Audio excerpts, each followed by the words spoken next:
Independência ou morte? Estas teriam sido as palavras ditas por Dom Pedro I às margens do rio Ipiranga. A partir daí, os rumos desta nação e do continente nunca mais foram os mesmos. Os laços coloniais já enfraquecidos agora foram quebrados. 322 anos passados sob o jugo lusitano se encerram. Na aurora de um novo século nasce o gigante sul-americano. E aí, embarca comigo nessa jornada?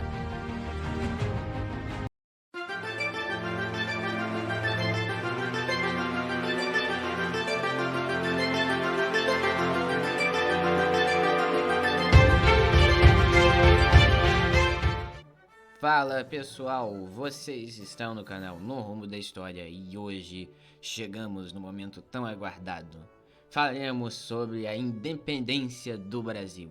Isso mesmo, então se você já é uma pessoa antiga aqui no canal, ou pelo menos acompanhou os dois vídeos anteriores, né, que é o Brasil Colônia e os ciclos do Brasil Colônia, então você já deve estar bem inteirado do que foi esse período, e agora nós estamos então prontos para dar o próximo passo, que é o momento de independência do Brasil, a chegada da família real portuguesa no Brasil, a sua independência, e então nós chegamos então no Brasil Império, num próximo vídeo. Então neste momento eu preciso que vocês entendam o contexto desse momento, né? Nós então saltamos alguns bons anos.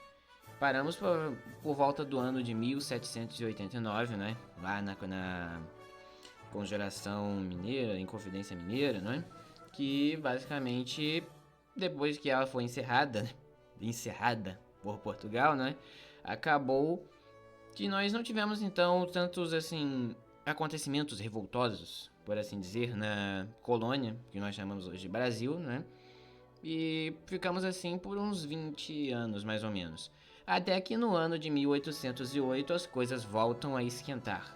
Depois de 20 anos de calmaria, no ano de 1808, Napoleão, no contexto das guerras napoleônicas, né, desse conflito que estava tendo contra a Inglaterra, da expansão de seu Império Francês, vai lá e invade Portugal. A família real portuguesa, então, acaba se instalando no Brasil para fugir desse domínio francês em Portugal. Então vamos por partes. Nesse momento, então, Napoleão tinha uma rixa muito séria com a Inglaterra, estava doido para acabar com a Inglaterra. No meio disso tudo estava Portugal.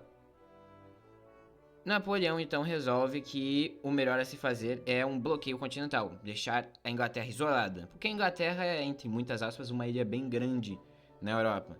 Então ele resolve que fazer um bloqueio continental é bem interessante, uma ideia melhor do que invadir direto a Inglaterra, já que ele descobriu que isso não seria possível. E os espanhóis que o digam, né? Na invencível armada.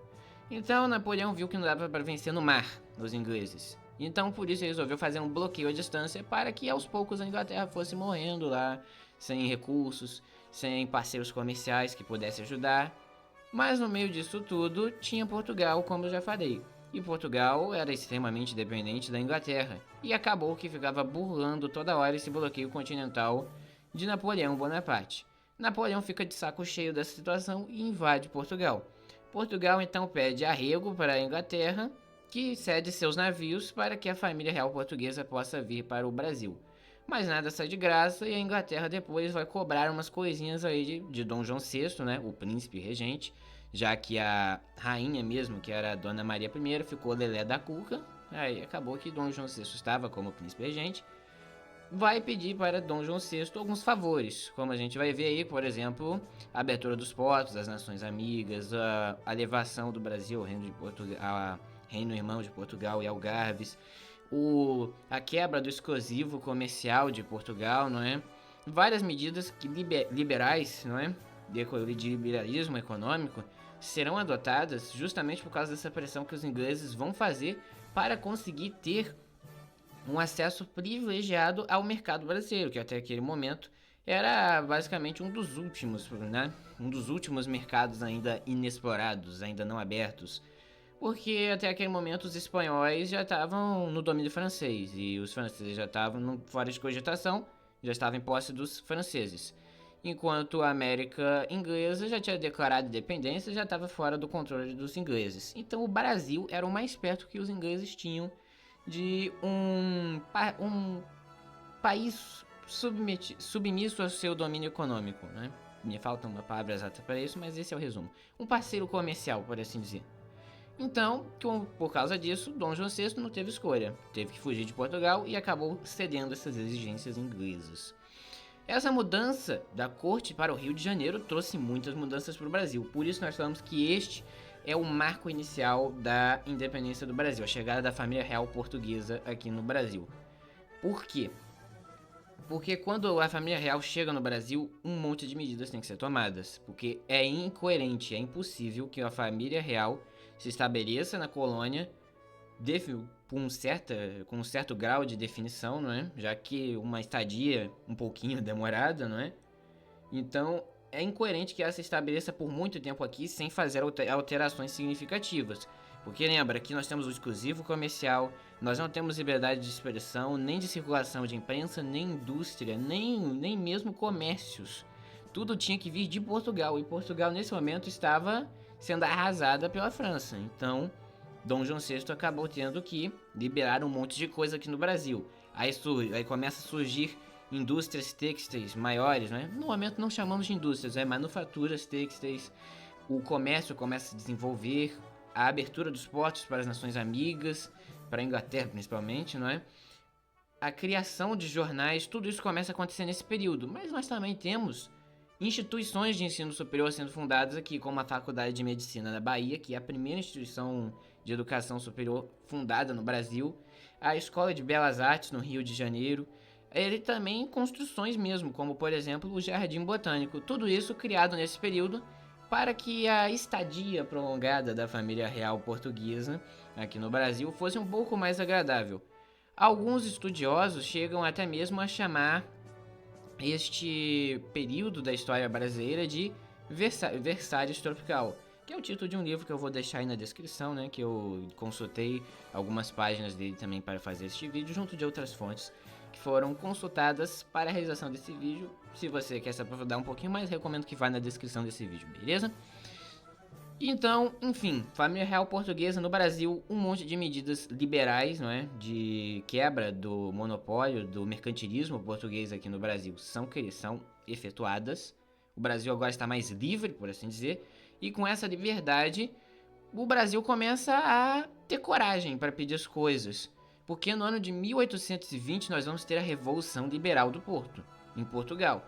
Porque ano de 1820, Dom João VI, agora rei de Portugal mesmo, ainda estava no Brasil. E os portugueses agora falaram: "Pô, Napoleão já foi embora, pode voltar para cá, o Dom João VI. Tá achando que é mole, que é assim mesmo, ficar longe da gente? Tá muito bom aí, né? Ficar abandonando o Portugal aqui, ficar no Brasil escondidinho, deixando o Brasil crescer, esquecendo da gente, não é? Não pode isso não. A gente vai fazer uma monarquia parlamentarista para acabar com essa tua festa e a gente quer que o Brasil volte a ser colônia." Então, Dom João VI fica entre duas opções: continuar no Brasil e perder Portugal, ou ir para Portugal e aceitar ser um monarca parlamentar. E ele acaba decidindo por esse último. Dom João VI volta para Portugal. E acaba que nesse momento Portugal se movimenta para fazer o Brasil voltar a ser uma colônia. E agora o Brasil, que já conheceu o gosto da liberdade, não quer voltar atrás. Então, eles exigem a presença de deputados brasileiros na Assembleia Nacional Constituinte de Portugal, na Assembleia Geral de Portugal. Portugal acaba tendo que aceitar, mas quando os deputados brasileiros chegam lá, percebem que Portugal não quer ouvir o que eles estão querendo pedir lá, né? Que querem rebaixar mesmo o Brasil para colônia, nem como o reino irmão querem deixar o Brasil, que é colônia de uma vez só mesmo. Acaba então que não temos o Brasil nota que uma independência é o caminho que terá que ser tomado se quiserem continuar com suas liberdades adquiridas até esse momento. Nesse momento, Dom João VI vai mandar avisos para Dom Pedro, seu filho, que estava no Brasil como regente, para cuidar dessa coisa toda aqui, que era o Brasil, que agora precisava mesmo de alguém para ficar aqui. Depois de todas essas liberdades, um representante da coroa tinha que ficar no Brasil. E Dom Pedro I ficou no Brasil como esse regente. Só que ele odiava esse cargo, né? Ele não gostava muito, justamente por causa dessa questão toda que tinha de ficar separado de Portugal, essas pinimas todas que os brasileiros que tinham com Portugal e que os portugueses tinham com o Brasil. Ele cogitou renunciar do cargo várias e várias vezes, né? Mas nesse momento os portugueses então começam a mandar avisos para que Dom Pedro I volte para o Brasil, para que agora possa ser procedido, né, o rebaixamento do Brasil como colônia. Só que então o povo brasileiro vê uma oportunidade, vê que Dom Pedro não tá muito feliz com os portugueses, não é? Que ele tá meio assim balançado, não é? Que ele começou a gostar um pouquinho da vida aqui no Brasil, né? Antes tava com esse negócio de pedir demissão, mas agora tava me balançando um pouco, tava gostando desse clima tropical. Então o povo brasileiro começa a fazer uma pressãozinha dizendo: "Não, Dom Pedro, vai não. Aqui você vai poder ser rei logo de uma vez só. Lá você ainda vai ter que esperar o Dom João VI morrer. Vai ter que se submeter aqui à Constituição deles, que é a Constituição porca deles. Não, fica aqui que a gente faz uma Constituição porque você goste e você vai ser imperador de uma vez só e tal." E acaba que Dom Pedro I decide, no dia do fico, em 1822, que vai ficar no Brasil desafiando as cortes portuguesas. Ele então manda um decreto chamado Cumpra-se, que quer dizer o quê? Qualquer decreto português só será cumprido em solo brasileiro se eu disser que sim. Então vai ter que passar primeiro aqui por mim. O Cumpra-se é isso. A partir desse momento ele desafia dizendo: quem manda no Brasil agora sou eu, Portugal. Quem manda aqui agora sou eu. O que vocês quiserem fazer aqui primeiro vai ter que ter o meu aval. E aí começam então as rixas, as brigas, né, as trocas de farpas entre Portugal e Brasil, até que chegamos então no 7 de setembro de 1822, quando, às margens do rio Ipiranga, Dom Pedro I teria proclamado a independência do Brasil com a famosa frase "Independência ou morte". Então, logo em 12 de outubro de 1822, Dom Pedro será aclamado imperador e em 1º de dezembro de 1822, coroado como Dom Pedro I do Brasil. Mas se você pensa que essa independência foi tranquila, que nada, óbvio que a gente não teve uma troca armada de uma distribuição de balas entre Portugal e Brasil, como houve nas independências da América Espanhola, não é? Futuramente, que já estava ocorrendo mais ou menos nesse período, né? Aqui foi um pouco mais cordial, por assim dizer, porque foi basicamente a quitação de uma taxa, né, o pagamento de uma multa, por assim dizer, né, uma taxa simbólica para a independência do Brasil, e o Brasil ficou independente. O problema foi que tinha muita gente favorável, tinha muito português que estava aqui e do nada descobriu que agora era brasileiro e não gostou dessa situação, não gostou, que não gostou de ver o Brasil separado de Portugal.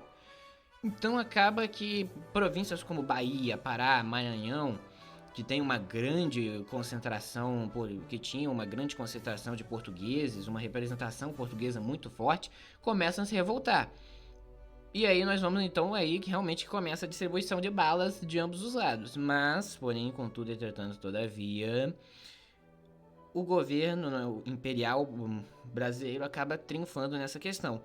Mas não é o caso, por exemplo, da Cisplatina, que nesse período aproveita nesse momento de transformação, não é? Essa certa fragilidade inicial do governo brasileiro para declarar sua independência e começa a Guerra da Cisplatina. E aí a Cisplatina, como nós sabemos, vence, consegue um tratado de paz com o Brasil, que acaba reconhecendo sua soberania, que hoje é o território do Uruguai.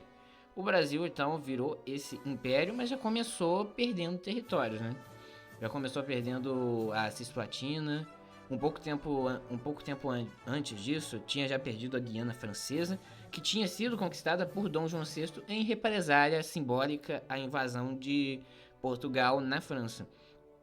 Porque muitas transformações ocorreram em pouco tempo no Brasil. Começou com a vinda da família real portuguesa para o Brasil, invasão da Guiana Francesa, estabelecimento de várias escolas, comércios, manufaturas, jornais e outras instituições que até então não havia no Brasil. E passou por esses conflitos, né, com a Guiana Francesa e a Cisplatina. Depois, o estabelecimento de uma monarquia constitucional, como nós veremos um pouco mais para frente em outro vídeo. Acredito que isso deve ser o bastante, não é, para um tema de independência do Brasil, que daqui a mais ou menos daqui a algumas 2, 3 semanas fará 202 anos, né? Espero que você tenha gostado, entendido bem este vídeo. Não se esqueça de se inscrever nesse canal, deixar o seu like, valeu pela força, valeu, falou, tchau!